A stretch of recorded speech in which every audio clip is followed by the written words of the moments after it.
In the year 1937, Walter Hitzler discovered what was believed to be the spaceship of the god Amset in the Egyptian dungeons.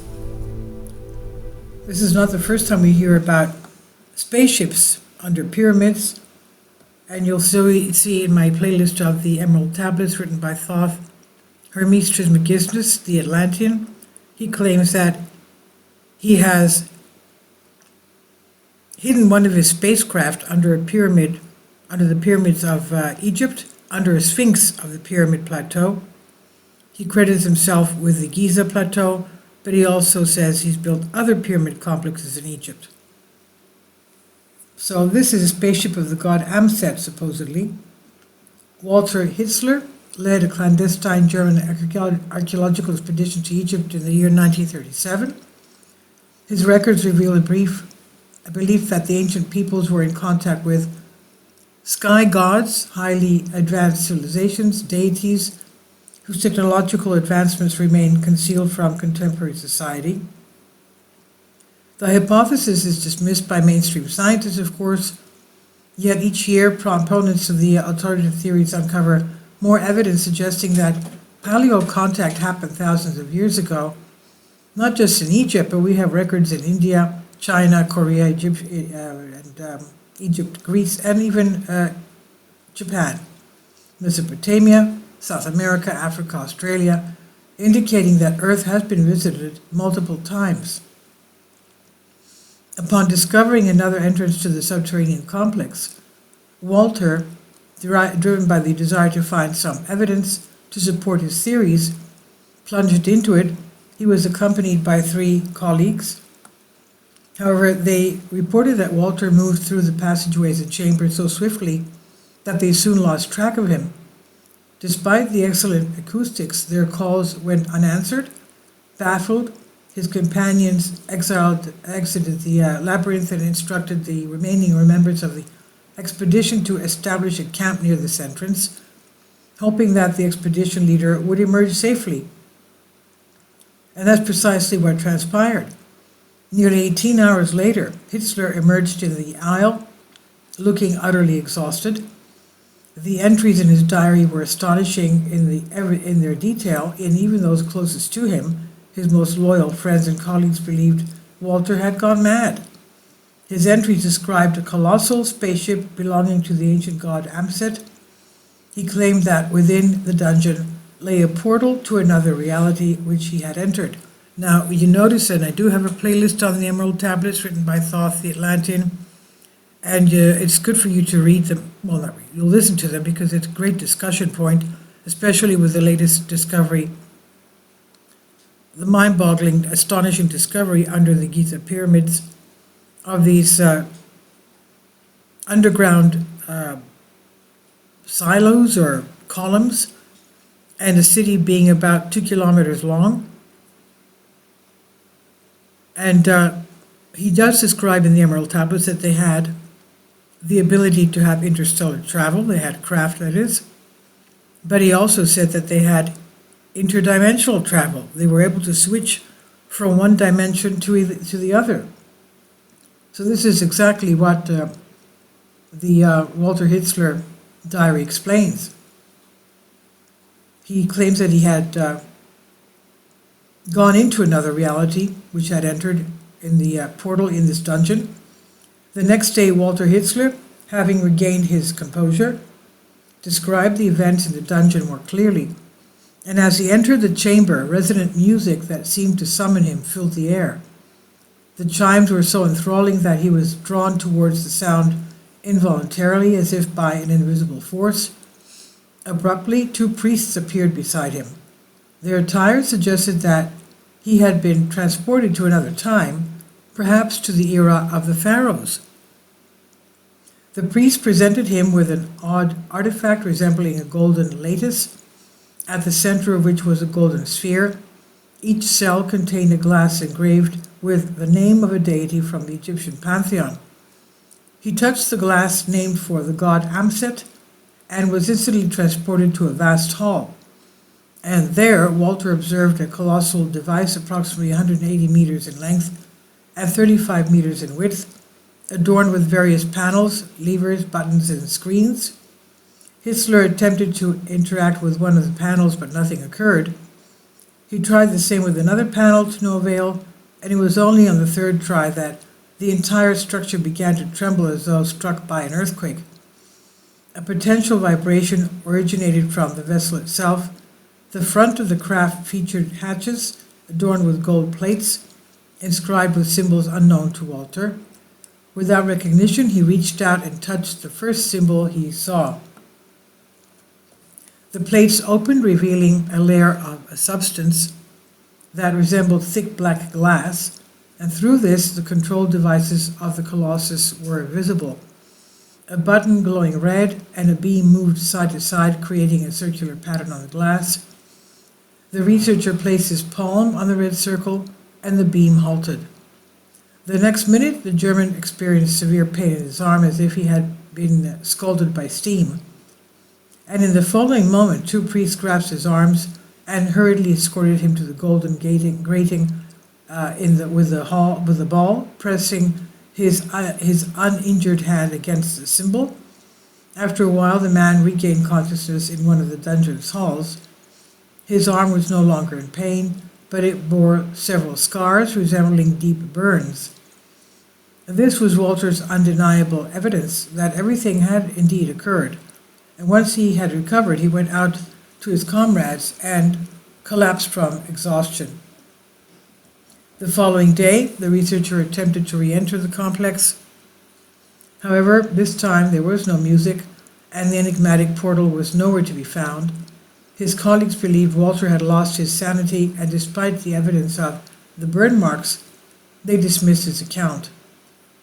Subsequently, Hitzler resolved to spend the entire day in the dungeon to uncover the truth. He theorized that the technology might activate eventually, and after he remained below for the agreed duration, he failed to resurface, and all attempts to locate him proved futile. From the 1937 expedition, only his diary made it back to Germany, serving as the sole record of enigmatic incident. And regarding Walter, the prevailing belief is that he entered that other realm a second time, with his fate thereafter remaining unknown. The ancient Greek mathematician and the slumbering deities. An ancient parchment preserved in the Swiss monastery of St. Gall describes a tunnel and a glass pyramid. This document is believed to have been authored by the ancient mathematician Thales, who traveled in Egypt to study the pyramids. He was an ancient Greek. And there he encountered a vast scarlet glass pyramid with 3 rows of glass cases containing beautifully adorned individuals in silver and gold garments. The priest who showed Thales this chamber initially withheld information about, but eventually revealed it to be the temple of the sleeping gods. Tragically, the priest was murdered by an unknown attacker the day following the revelation, and Thales narrowly avoided death with assistance from an admirer, a prominent military leader of Hellenistic Egypt. And despite such influential support, Thales was compelled to flee Egypt aboard the first northbound vessel. In his writing, Thales accuses the clandestine priests of the god Amset of orchestrating his expulsion, claiming their influence extends over the entire Greek governance of Egypt. The Egyptian parchment attributed to Thales was housed in the library of the St. Gall monastery until 1711, after which its whereabouts became unknown. It's re-emerged in 1806 at the French Academy of Sciences. A special team of scientists commissioned by Napoleon to seek out ancient Egyptian artifacts studied it. In 1876, the parchment had made its way to the Vatican Library, and known for safeguarding secrets, the Catholic Church has since kept the parchment from public view. Additionally, Ezing recalled an Arabic manuscript detailing a Baghdad vizier's subterranean treasure hunt, during which he encountered King Zohad, a figure with shoulder-borne snakes that could lethally strike his foes from afar. The search for the starship by the pragmatic Germans. During a covert Nazi expedition to Egypt, which spanned over 3 years until the end of 1942, Essing encountered a German scientist from the Historical Division of the Reich Security Mains Office Scientific Department, SS Hauptturmführer Konrad von Wallenstein. And starting in 1937, his team sought the starship of the deity Amset. Records of this colossal edifice were found in various Arab sources, and Yusuf al-Ashraf, a nobleman and envoy to the Egyptian court, reported visiting the ship in the 14th century, penning a comprehensive report for Tamerlane's campaign office. Stripping away the ornate language, the report detailed a tunnel carved into the mountain and a peak of rock crystal shimmering in every hue, akin to the treasure of the great Mongol. This peak matched the tallest mountains, and its base was vast enough to accommodate the grazing of 10,000 horses. Yusuf al-Ashraf described seeing warriors with silver bodies and faces with a crystal pyramid, pathways trodden by priests, and three-dimensional depictions of an enigmatic civilization. It was believed that any priest of Amset could annihilate the entire city or a substantial army single-handedly. These priests had purportedly resided there through 11 cycles of 999 years, but were soon to depart for the stars. Yusuf al-Ashraf attempted to enlist them as allies for Tamerlane, but the celestial beings declined to offer. The god Amset starship was said to be perched on a mountain plateau, accessible solely through a specifically excavated tunnel. Yusuf al-Ashraf also recounted crystal vessels capable of vaulting over mountains and communicative shells that functioned over a 15-day march distance. The report was removed from the Soviet Union. The Germans acquired the report of a medieval nobleman along with other Tamerlane archives, which were covertly transferred from the USSR to Germany in 1934 and deemed documents of special significance. The German scientific department surmised that such a vessel was not solitary on land and meticulously examined the catalog and cataloged all evidence pertaining to this issue. In Egypt, multiple sites exhibited significant geological anomalies deemed suitable for the dwelling of the star god Amset. The colossal sculpture of Amset, described in manuscripts as being crafted entirely of gold, was believed to reside in the principal chamber of Amset's clandestine temple, a location known solely to the high priest. It was there he communicated directly with the stars, and upon his return, he delivered the god's irrefutable and immediately enforced verdict to the council of priests. The large stone boxes in the main hall, their purpose undisclosed, remain enigmatic, as the manuscripts dedicated to Amset made no mention of them. And these stone boxes were adorned with exceptionally clear and high-quality illustrations. Following meticulous engravings, artists of unknown identity filled the etchings with gold and silver hues. Predominantly, the images depicted the individuals in unusual attire engaged in enigmatic activities, alongside depictions of stars, serpents, and various architectural forms. Yet one grand artistic work caused even Essing, no stranger to wonders, to stand transfixed. Please leave your comments about this, and thank you for your support. Please support my Patreon account.